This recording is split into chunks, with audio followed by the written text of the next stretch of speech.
अस्सलाम वालेकुम, my name is Rabia Rubani. Welcome to Pharma Whisper. आज जो हमारा टॉपिक है हमारे पास आता है नाइट्रीन्स। रिएक्टिव इंटरमीडिएट का हमारा लास्ट टॉपिक है नाइट्रीन्स का।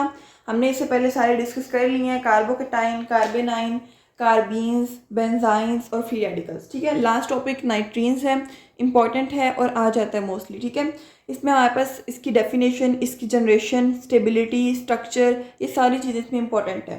तो आप लोगों ने इसको अच्छे से देखना है। ईजी है, इतना कोई मुश्किल नहीं है। अगर आप इसी तरह लिख देंगे तो भी कोई मसला नहीं है, मीन कि इसी तरह इसके अंदर कोई एडिशन कुछ भी नहीं। हाँ, बस आप रिएक्शंस में थोड़ी बहुत थ्योरी ऐड कर सकते हैं according two marks. So first of all हम स्टार्ट करते हैं, रिएक्टिव इंटरमीडिएट्स क्या होते हैं। ऐसी केमिकल स्पीशीज़ जो हमारे पास रिएक्शंस की प्रोसीड करने में, लाइक अगर हमारे पास रिएक्टेंट से प्रोडक्ट बनता है, जैसे अभी रिएक्टेंट से प्रोडक्ट बन रहा है, तो इस रिएक्शन के दौरान हमारे पास क्या बनती हैं, केमिकल स्पीशीज़ बनती हैं जो कि हमारे पास रिएक्शन को प्रोसीड करवाती हैं। उसको हम कहते हैं, they are called the reactive intermediates. Mean के हमारे पास रिएक्शन के अंदर बनती हैं, they are called the reactive intermediates. Unstable होती हैं, हाईली रिएक्टिव होती हैं। फर्स्ट हमारे पास नाइट्रीन्स। नाइट्रीन्स क्या होते हैं, chemical species that carries the 4 non bonding electrons. Carbenes में हमने पढ़ा है कि हमारे पास क्या होते हैं, 2 नॉन बॉन्डिंग इलेक्ट्रॉन्स होते हैं। बट इस केस में क्या होता है, हमारे पास जो नाइट्रोजन होता है, एक हमारे पास हेटेरो एटम, इसके ऊपर क्या है, हमारे पास 4 नॉन बॉन्डिंग इलेक्ट्रॉन्स होते हैं। ठीक है, with total of 6 valence electrons. जब हमारे पास 4 नॉन बॉन्डिंग है तो हमारे पास इसकी क्या होगी, बॉन्डिंग होगी जो एक के साथ। ठीक है, तो हमारे पास क्या होंगे, इसके 6 वैलेंस इलेक्ट्रॉन्स होते हैं। इसको हम कहते हैं, इट्स कॉल्ड द नाइट्रीन्स। नाइट्रोजन के पास 6 वैलेंस इलेक्ट्रॉन है, मीन के हमारे पास इलेक्ट्रोफाइल है, इलेक्ट्रॉन डेफिशिएंट है। तो हमारे पास क्या करेगा, इलेक्ट्रॉन डेफिशिएंट है, इलेक्ट्रोफाइल के तौर पे एक्ट करता है। होता न्यूट्रल है, मोनोवेलेंट है, मीन के हमारे पास क्या करता है, एक मोनोवेलेंसी शो करता है। Important reactive intermediate in Hofmann और बैकमैन रीअरेंजमेंट, ये जो रीअरेंजमेंट्स होती हैं उनमें क्या होते हैं, इंपॉर्टेंट रिएक्टिव इंटरमीडिएट्स होते हैं। तो सबसे पहले हम इसकी देखते हैं generation. Some of the common reactions involve in generation of nitrenes. सबसे पहले क्या होती है, फोटोकेमिकल और थर्मल क्लीवेज ऑफ आइसोसायनेट्स और एजाइड्स। अब आइसोसायनेट्स क्या होता है, हमारे पास NCO। ठीक है, ये हमारे पास क्या बनते हैं, आइसोसायनेट्स। और एजाइड्स, दिस इज N3। सबसे पहले हम कहते हैं अल्काइल आइसोसायनेट। अब देखना है आपने, ये हमारे पास एक अल्काइल आइसोसायनेट का फॉर्मूला है। ये क्या होगा, इसका डबल बॉन्ड जब इधर शिफ्ट करेगा, यहाँ पे क्या आ जाएगा, 2, यानी कि हमारे पास इधर एक लोन पेयर आ जाएगा। और ये इधर शिफ्ट हो गया तो इधर भी हमारे पास क्या आ गया, लोन पेयर आ गया। ये सेपरेट हो गया, ठीक है, देन ये सेपरेट हो गया। ये हमारे पास क्या बन गया, दिस इज अल्काइल नाइट्राइल। और ये हमारे पास क्या बन गया, carbon monoxide. Then alkyl azide, 3 nitrogen, ये इधर शिफ्ट हुआ, इंटरमीडिएट बना। ठीक है, और ये इधर शिफ्ट होकर ट्रिपल बॉन्ड आ गया, ये टोटल इंटरमीडिएट बन गया। देन क्या होगा, हमारे पास इसी तरह से ये रिमूव हो जाएंगे। ठीक है, ये बॉन्ड शिफ्टिंग हो जाएगी इधर, ये पॉजिटिव रिमूव N2 और alkyl nitrile in the presence of light या थर्मल यानी कि हीट। तो ये हमारे पास क्या बनता है, अल्काइल आइसोसायनेट और अल्काइल एजाइड से। Then aromatic azides. अब हमारे पास एक एरोमेटिक ग्रुप के साथ एजाइड ग्रुप अटैच्ड है, इसकी हमारे पास in the presence of heat alkyl, इसके हमारे पास क्या बनता है, अराइल नाइट्राइल। ये हमारे पास बना था अल्काइल, अराइल नाइट्राइल, और हमारे पास क्या बनता है, नाइट्रोजन रिमूव हो जाता है। देन हमारे पास थर्ड स्टेप आता है, थर्ड वाला रिएक्शन जो हमारे पास क्या आता है, this is elimination of sulphonate ion from certain compounds. ठीक है, हमारे पास सल्फोनेट आइन को हमने किसी कंपाउंड के पे रिमूव करते हैं, लाइक हमारे पास OH नेगेटिव अटैक करता है एक सल्फोनेट कंपाउंड पे, तो क्या होगा, अब इस पे देखना है आपने। ये हमारे पास एक सल्फोनेट कंपाउंड है, ठीक है, इसके ऊपर किसने अटैक किया, हमारे पास OH नेगेटिव ने अटैक किया। तो क्या होगा, इस हाइड्रोजन पे अटैक करेगा, वाटर बन जाएगा, ये रिमूव हो गया। ठीक है, वाटर बन गया, ये हमारे पास सेपरेट हो गया NR। ठीक है, यहाँ पे शिफ्टिंग हुई, 2 नॉन बॉन्डिंग है, यहाँ पे 2 नॉन बॉन्डिंग ऑलरेडी उसके पास है। देन ये शिफ्टिंग हुई और ये बन गया हमारे पास ArSO3 नेगेटिव।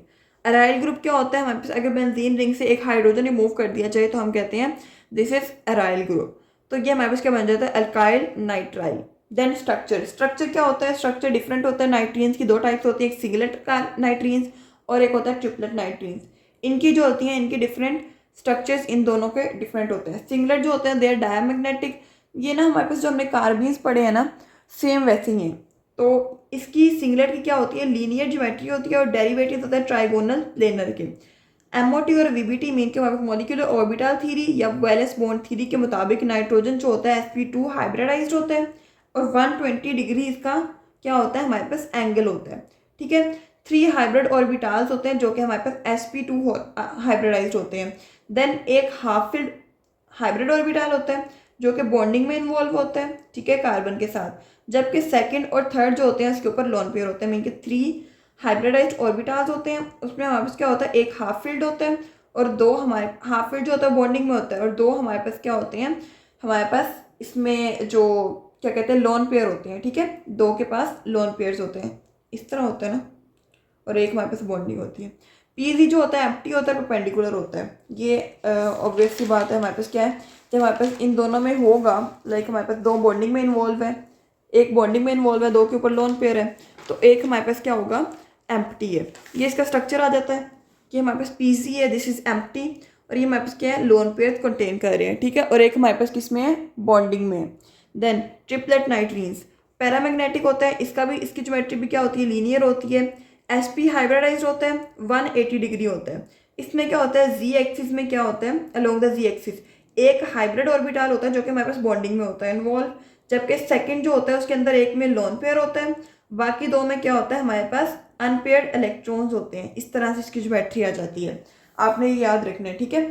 देन हम कहते हैं इसको हम थ्रू डिफरेंस भी देखते हैं सिंगलेट नाइट्रीन और ट्रिपलेट नाइट्रीन के दरमियान। अगर आप ये डिफरेंस भी आपको याद रह जाता है ना, इनफ है। जब इसका स्ट्रक्चर आता है आप इसमें ये भी लिख सकते हैं, ठीक है। Singlet nitrene short lived monovalent species form by heterolytic fission, ठीक है, हेट्रोलिटिक फियन से बनती है सिंगलेट नाइट्रीन। देन ये हमारे पास क्या बनता है, होमोलिटिक फियन से बनता है। सेंट्रल नाइट्रोजन क्या होता है, sp2 हाइब्रिडाइज्ड होता है, इसमें क्या होता है हमारे पास sp हाइब्रिडाइज्ड। इसमें एंगल कितना होता है हमारे पास 120 डिग्री, इसमें कितना होता है 180 डिग्री, ठीक है। Then both electrons are paired in paired state, present in paired state that is present in same orbital, like दोनों के पास क्या होते हैं, लोन पेयर्ड होते हैं, पेयर्ड। इस केस में क्या होता है, एक के पास क्या होता है, पेयर्ड होता है, बाकियों के पास क्या होता है, अनपेयर्ड होते हैं, ठीक है। तो ये हमारे पास क्या आ जाता है, ट्रिपलेट नाइट्रीन का स्ट्रक्चर ज्योमेट्री, ये आपने याद रखनी है। एमसीक्यूज में पूछ सकते हैं और वैसे भी आपको शॉर्ट क्वेश्चन में भी आ सकता है सिंगलेट और ट्रिपलेट नाइट्रीन का। देन स्टेबिलिटी, ठीक है, स्टेबिलिटी में हम कहते हैं हमारे पास जो नाइट्रीन्स होते हैं बेसिकली काफ़ी ज़्यादा रिएक्टिव होते हैं, बट हम कहते हैं कि इनको क्या होता है, इतने ज़्यादा रिएक्टिव होते हैं कि इनको नॉर्मल कंडीशंस पे आइसोलेट भी कर सकते हैं, इनको सेपरेट भी किया जा सकता है। इन 2019 एन ऑथेंटिक ट्रिपलेट नाइट्रीन, मीन के हमारे पास जो होता है एक ट्रिपलेट नाइट्रीन था, उसको क्या किया, आइसोलेट किया, किसने, बेटले और लैनकास्टर ने, ठीक है। ये इसको उन्होंने क्या किया, आइसोलेट किया और उसको हमारे पास देन स्टेबलाइज किया to copper centre in bulky ligand, ठीक है। देन इसको स्टेबलाइज किया copper centre in bulky ligand में, इनको प्रॉपर स्टेबलाइज किया आइसोलेट करके। इसको पहले तो क्या है, हमारे पास काफ़ी ज़्यादा रिएक्टिव है, इसको हमने आइसोलेट किया जा सकते हैं। देन आइसोलेट किया गया और उसको स्टेबलाइज किया गया। देन देखा गया कि जो ट्रिपलेट नाइट्रीन्स होती हैं वो ज़्यादा स्टेबल होती हैं। लाइक हमने पढ़ा था जो कार्बीन्स होते हैं वो ट्रिपलेट कार्बीन्स क्या होती है, ज़्यादा स्टेबल होती हैं एज कम्पेयर टू सिंगलेट कार्बीन्स। तो इसमें भी क्या है, हमारे पास ट्रिपलेट कार्बीन्स मोर स्टेबल, ठीक है, हमारे पास then singlet carbenes, but react step wise allowing the free rotation. लेकिन जो रिएक्ट करती हैं हमारे पास स्लोली रिएक्ट करती हैं क्योंकि स्टेबल है, फ्री रोटेशन को कॉज करती हैं। Then producing a mixture of stereo chemistry, mean के हमारे पास डिफरेंट इसकी रोटेशन की वजह से क्या होता है, हमारे पास डिफरेंट इसकी ज्योमेट्री बनती है। They are usually detected by adding carbon monoxide and it can form isocyanates with nitrenes which can be easily isolated. Mean की इसी तरह हमारे पास क्या होता है, रिएक्शन होता है और हमारे पास क्या बनते हैं, आइसोसायनेट्स बनते हैं। देन हम उसको क्या करते हैं, आइसोलेट कर लेते हैं, मीन के उसको हम सेपरेट कर लेते हैं। फिनाइल एजाइड, फिनाइल एजाइड क्या करेगा, हमारे पास in the presence of heat ये क्या होगा, इस तरह शिफ्टिंग होगी, ठीक है, क्या बनेगा, फिनाइल नाइट्रीन। हमने नाइट्रीन बना लिया, अब नाइट्रीन क्या करेगा, फर्दर डिटेक्ट होगा CO मीन के कार्बन मोनोक्साइड के प्रेजेंस में और क्या बनाएगा हमारे पास, आइसोसायनेट्स। देन उसने क्या बना दिया, हमारे पास आइसोसायनेट बना दिया। देन इसको हम क्या करते हैं, आइसोसायनेट को आइसोलेट कर लेते हैं, ठीक है, सेपरेट कर लेते हैं। देन इसकी हमारे पास क्या आती है, रिएक्टिविटी। इसकी रिएक्टिविटी किस तरह से होती है ये भी हम देखते हैं कि हमारे पास किस तरह कौन कौन से रिएक्शन देता है।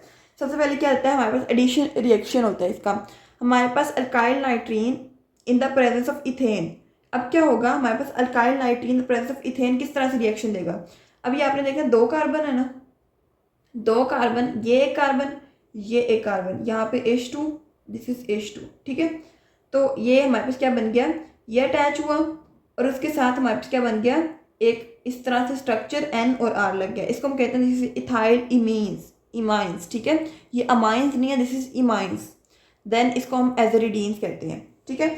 ये हमारे पास एडिशन रिएक्शन में इस तरह से रिएक्शन देते हैं। देन फर्दर हम कहते हैं कि हमारे पास क्या होता है, इंसर्शन रिएक्शन होता है, ठीक है। इसका जो फर्दर रिएक्शन होता है हमारे पास कौन सा होता है, एक होता है हमारे पास इंसर्शन रिएक्शन, ठीक है। इंसर्शन रिएक्शन में हम कहते हैं हमारे पास क्या होता है कि इस रिएक्शन में नाइट्रीन जो होते हैं वो CH बॉन्ड में इंसर्ट होते हैं। लाइक ये हमारे पास नाइट्रीन है, ये हमारे पास क्या है, एक अल्केन ग्रुप कह सकते हैं इसको हम, ठीक है। देन इसके अंदर क्या होते हैं, इंसर्ट होते हैं, डिफरेंट कंपाउंड बनाते हैं। देन डायमराइजेशन रिएक्शन, हमने क्या ले लिया, हमने जो रिएक्शन है हमारे पास एक नाइट्रीन ले लिया हमने, अराइल नाइट्रीन, ठीक है।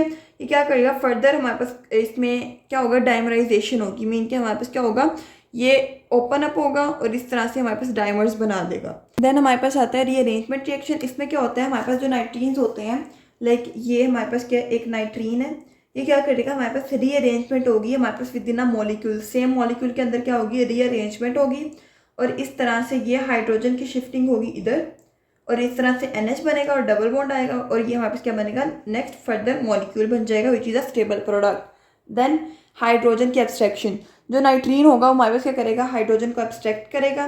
लाइक ये हमारे पास क्या है, एक नाइट्रीन है और ये हमारे पास एक मॉलिक्यूल है, मीन के हमारे पास इसको हम अल्केन कह सकते हैं। देन क्या होगा, यहाँ से क्या लेगा, हाइड्रोजन ले लेगा और इस तरह से कंपाउंड बना देगा, ठीक है। और ये हमारे पास क्या बनेगा, R सेपरेट हो जाएगा, इससे इसने हाइड्रोजन ले लिया, R हाइड्रोजन का एब्स्ट्रैक्ट कर लिया और हमारे पास क्या रह गया, हमारे पास अल्काइल ग्रुप अलग रह गया। सो ये था हमारे पास इसकी रिएक्टिविटी। अब हम देखते हैं इसकी एप्लीकेशंस।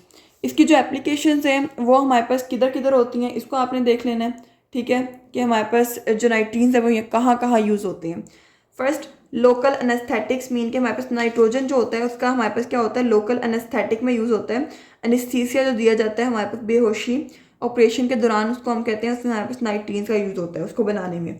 पेस्टिसाइड्स में यूज़ होता है, फार्मास्यूटिकल इंटरमीडिएट्स बनाता है और हमारे पास एंटी इन्फ्लेमेटरी ड्रग्स की सेंसिस में हमारे पास क्या होता है, नाइट्रीन्स का यूज़ होता है। सो ये था हमारे पास नाइट्रीन्स। होप समझ आ गया, अगर नहीं समझ आए तो आप लोग मुझसे पूछ सकते हैं और डिस्क्रिप्शन में व्हाट्सएप ग्रुप का लिंक है, वहाँ से ज्वाइन करके नोट्स भी ले सकते हैं। जज़ाकल्लाह।